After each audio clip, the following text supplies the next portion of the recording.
It's wonderful to be here with you all. Nice to be back, and thank you so much. Now I'm going to rest, right? No, it's a beautiful name, and thank you very much. And hello to everyone again, and thank you, Scott. Where are you? That beautiful music, and so good to be with Scott. And just nice to be here. And David, I've never really formally met you, hi there. Congratulations, all the wonderful work that you do in service. And of course, Sean, God bless him wherever he is, taking it easy, I hope. And Sean and I go back a long way, and we haven't gotten to see each other very much in the last couple of years, but I hold him close to my heart, and I'm so proud of him. He was about the best student I ever had. And you know, Sean used to help volunteer in our bookshop in New York City at the Unity Center, and he would have all his books on the table and reading, and he was, I think, one of the best students. And look what the results of all that. So we're very proud of him. So yes, it's good to be here. I'm a little tired because I don't know about you guys, but I watched the Yankees last night. So I didn't get to bed till like 1 o'clock. And then I couldn't fall asleep, so I had about an hour and a half sleep. But I happen to be a Yankee fan for many, many years. In fact, growing up, you know, I'm an Italian-American, but very much lived under the Italian mentality. And I was the only girl, so I had brothers, and I had uncles, and I had my grandfather upstairs, and my dad, and the whole Italian neighborhood. I was raised in New Haven, Connecticut. And it was just Yankee, Yankee, Yankee, Yankee. So my mother said that when I first started to speak, it took me almost 2 years to speak my first word. One of the first words was Yankee, Yankee, Yankee. So, you know, if I'm a little bit off today, it's my Yankees. So, but I think they lost too after all of that. And I kept hearing the voice saying, Derek Jeter broke his ankle. Oh, it did? Yeah, I shut it off when Detroit made their, oh, that's not too good. 1 o'clock in the morning. Yeah, we should have, I wish I knew that before. We could have sent them something. But we will do that, or you will do that. So can you hear me okay? And I kind of like to, fine. Well, anyway, so that was that. And you talk about crazy weeks. I had a crazy week because my email account was hacked on Monday. And of course, people say to me, how did that happen to you? Like I'm supposed to be some, you know, I can't have these things happening. So I don't know if any of you have experienced something like that. Well, what a nightmare. I think it's terrible. How dare them? I mean, you know, it's bad enough what goes on in this world today, but that was a little too much. But the thing was, just to say, you know how we always say thoughts held in mind produce after their kind. The week before, I was kind of feeling like, gee, I haven't heard from anybody. Nobody cares about me. Oh, no. You know, I've had some things happen this year that you want to hear from more people. And I'm saying, my goodness, you know, where's everybody? Well, what a way for Spirit to let me know that people cared. So my email account got hacked. I had so many phone calls. 5 people actually tried to send money because the email said I was in Scotland, stranded. Oh my gosh! Remember that old one? I thought everybody knew that by now, but about 5 people actually went and tried to send money to me, and Western Union stopped them. So it was blocked. All the monies were blocked. So I just wanted you to know that, in case you worry, or you've had that experience, or are going to have it.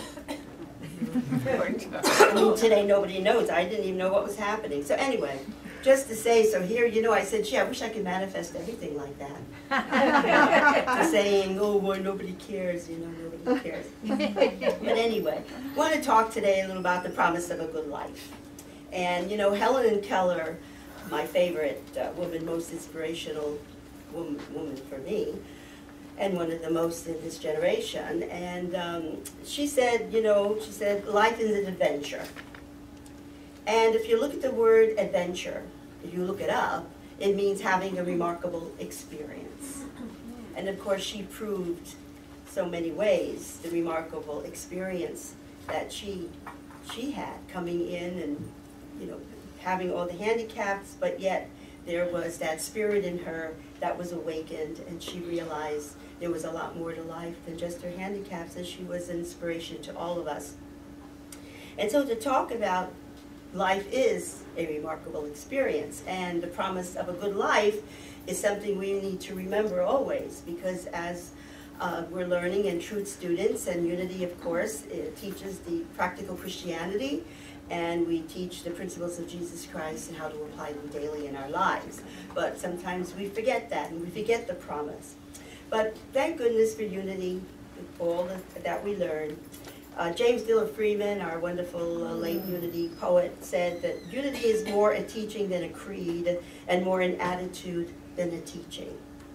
So what is the attitude that characterizes a unity student? It is a hopeful one, a positive one, a joyous spirit that promotes faith that we are one with God, that God is good, and God's will for us is that we should live life as fully as we can and radiantly and as happily as we have the capacity for living it. It fulfills the promise of a good life. Remember our way shower when he said, I've come that you may have life and that life may be abundant. But you know, we let things get in our way and we forget many, many things. But we also, as I say, I always like to say thank you to our co-founders of Unity, Myrtle and Charles Fillmore, because it was due to their optimistic teaching that we are here all together today sharing that oneness. Because they taught people that people are meant to be happy, healthy, and prosperous. And you know what they called Unity when they first started? The cult of reassurance, which I think is very good too. The cult of reassurance.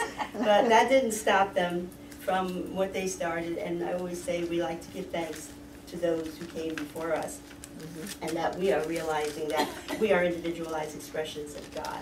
In God, we live and move and have our being.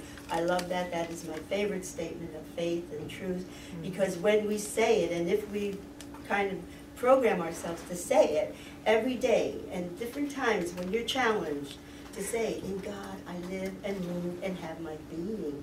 In God I live and move and have my being. And let it just remind us constantly that it isn't just the human self, that we are greater than the human self, that there is this wonderful, wonderful Spirit of God within us that is always indwelling us, and that we should have it to remind ourselves that we are co-partner, co-creator with it. And then when things go wrong and the challenges come through, we remember, well, what am I so frightened about? Or what's going on here? Why should I be frightened? In God I live and move and have my being. So we constantly need reminders of the presence that's indwelling. And that's how we get through life, and that's how we can look at the good life that is promised. He said, I have come so that you might have life and that you might have it in all of its fullness. He gave us everything. Jesus gave us every example of life and how we can overcome every challenge, even death itself. He gave us the promise. He gave us the man. He gave us the promise. He gave us the path. He discovered the divinity in man. He discovered who he was. He knew the power that was indwelling him, and he wanted us to know that too. And so we strive for that.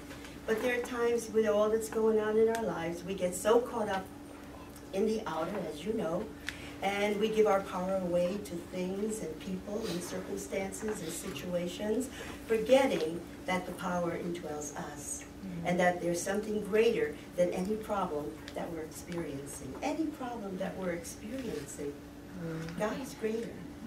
And so we have to remember and always go back to, but wait a minute, you know, there's a promise of a good life here. A promise of a good life here.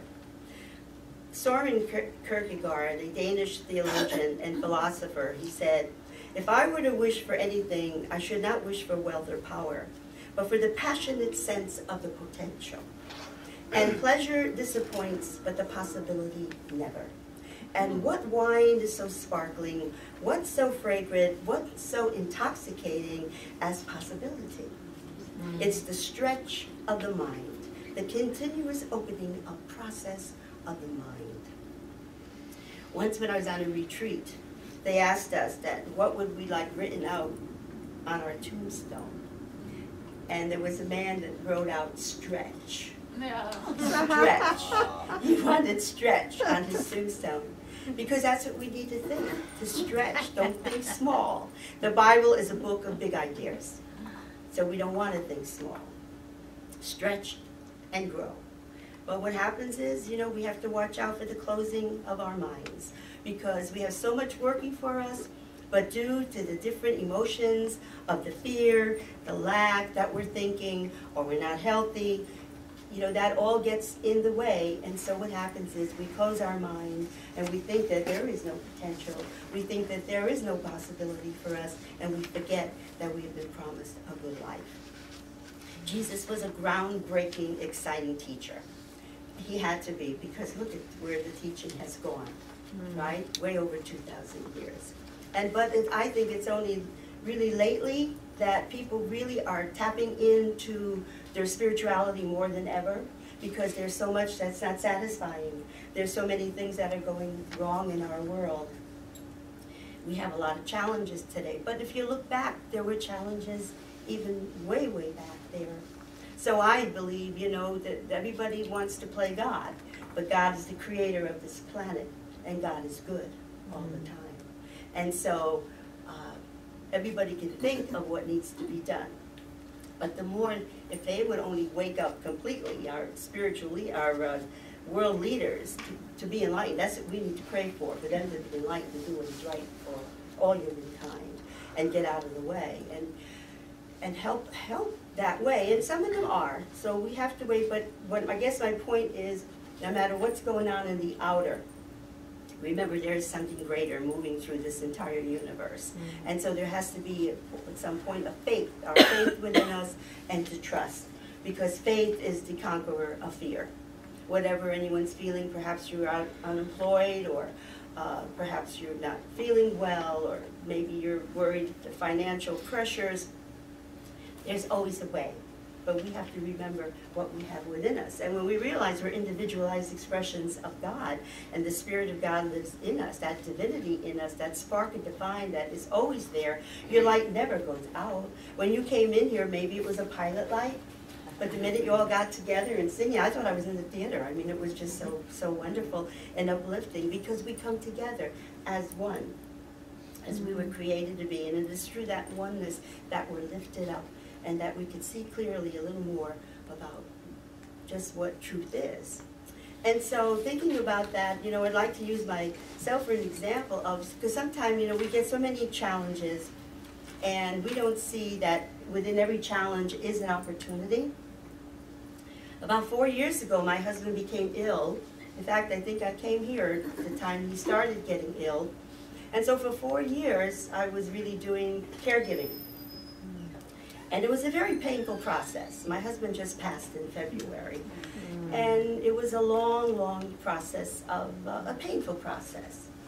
And I never gave up my work. I kept working. I kept taking care. I had everybody I could have to help us. And during that time, I couldn't even get much help from any, what we're eligible for. But I had to finally put him in a nursing home, because it got so difficult to take care of him. And, you know, if any of you have any experience about anybody ill and try to get some help, it took quite a while before we got any kind of help, but it did come through. But meanwhile, I kept holding on. I kept tapping in for the strength and for the courage, not only for myself, but for him.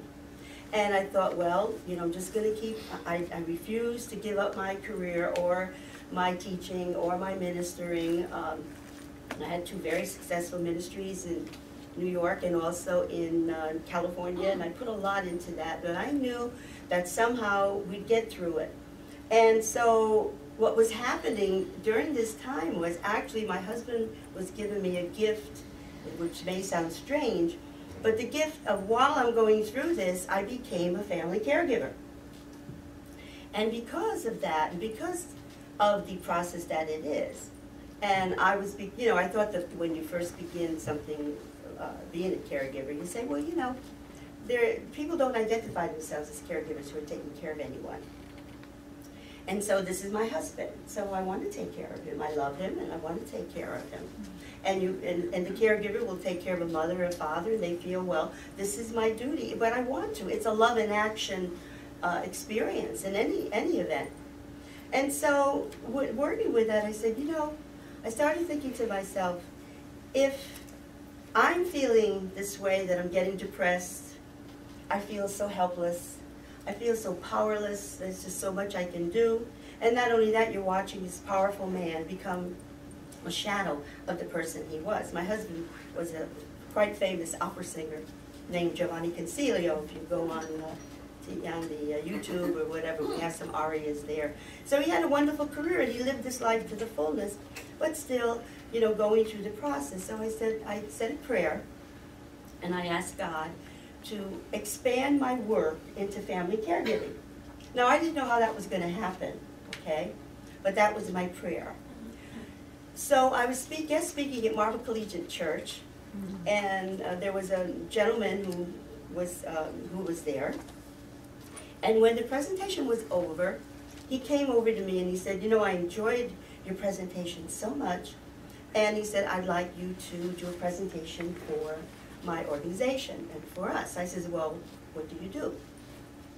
He says, well, I'm the director of the community outreach programs of Emblem Health Insurance. You probably see Emblem. And I said, oh.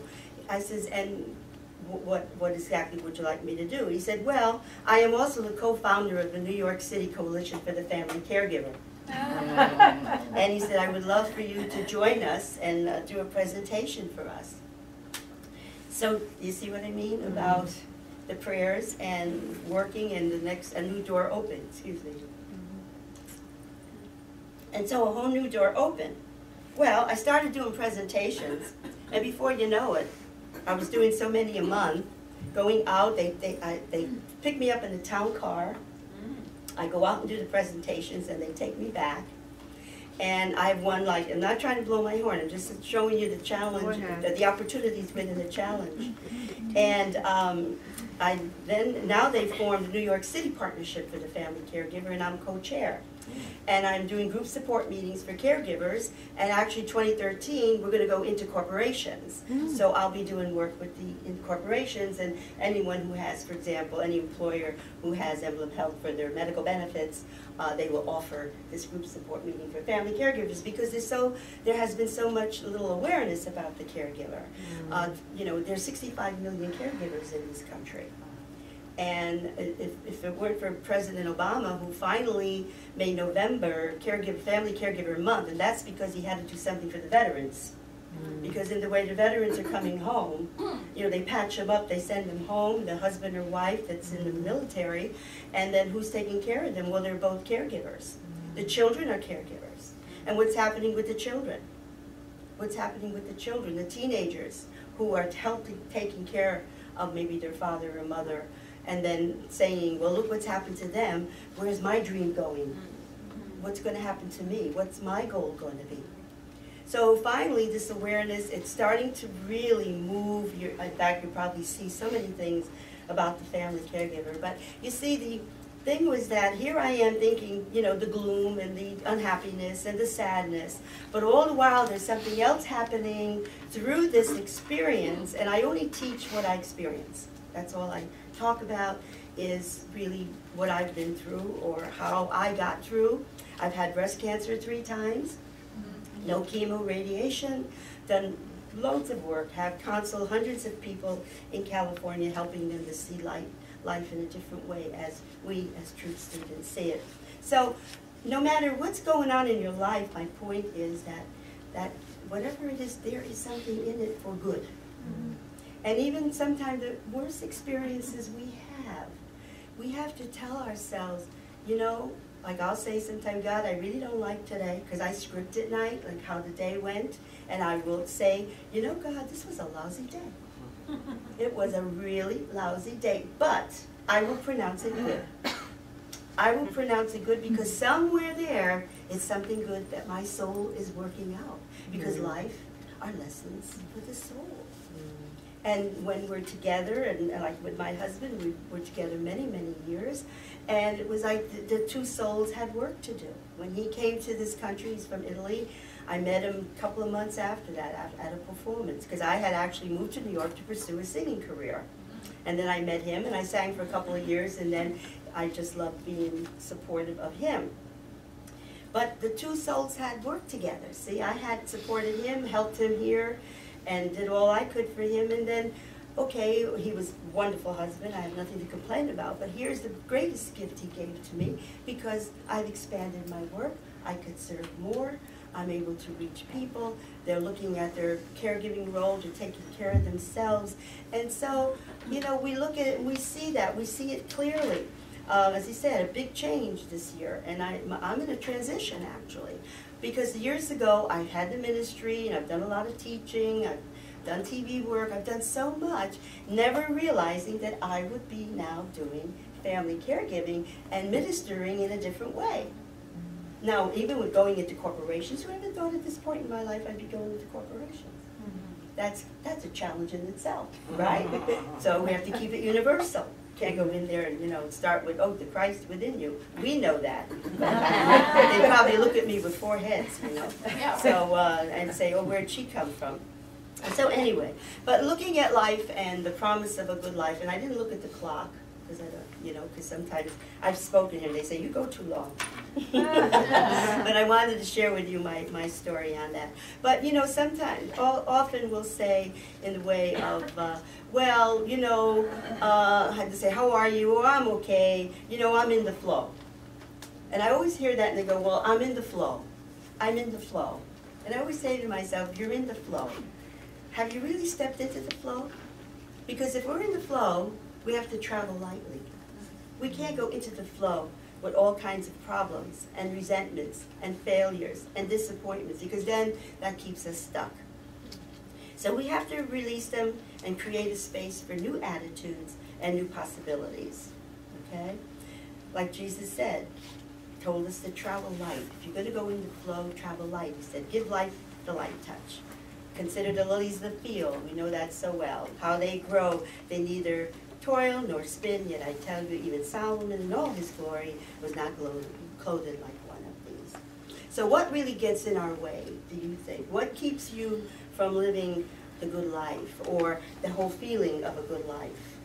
It's fear. Fear is our biggest obstacle, is fear. Everyone I've counseled, somewhere down the road, it's fear. And why? Because we don't expand on the faith that we have within us, because faith is one of our spiritual gifts. You don't look for it out there. Faith is right here within you. I'm sure you've learned the 12 powers, right? Mm-hmm. Okay, because I remember Sean was big on the 12. And we used to do them together all the time. So the faith, but that's our biggest, because faith is the conqueror of fear. Faith is the conqueror of everything. Faith is how we overcome the challenges. And how do we keep our faith? Well, I'm sure that all of you at some time or another, we all do, you've had lots of challenges, okay? So you look back at them and you say, well, I got victory over this, I had victory over that, I had victory over this. I never thought there would be a way out of this or a way out of that. There's always a way, and you have overcome it. How do you overcome it? Because you finally allow the spiritual energy to move through you. So it's so important for prayer and meditation. Because Sunday's great, you get together and we sing and have a hullabaloo time, but then on Monday morning you go, oh my God, it's Monday again. The idea is to hold, like today, what you're feeling, the healing. You know, I've done a lot of healing work in my career. So I thought in my ministry this morning, the word was, give them a healing. Offer them a healing. We need that to find the inner peace within us. So all that you learned today, or what experience you have, you take it home with you in your heart. You don't leave it in the seats here and then come back and pick it up next Sunday. But really, prayer, meditation, if you give Spirit a little more room in your life, if you haven't been doing that, because when we tap in, you know, instead of getting on the phone with problems or, you know, texting, everybody's texting these days, and technology running away. I mean, it's wonderful that we could, you know, communicate with everybody across the world, but at the same time, you know, I don't know, I live in the city, so, you know, you hardly can walk through these people that are texting and calling. And I knew when you know, when cell phones first came out, you'd be standing in the post office, for example, and you'd hear hello, and you turn around and say hello, and then you realize somebody was talking on the cell phone. Well, I knew someone who was a truth student and studying, and he decided he wanted to memorize his affirmations.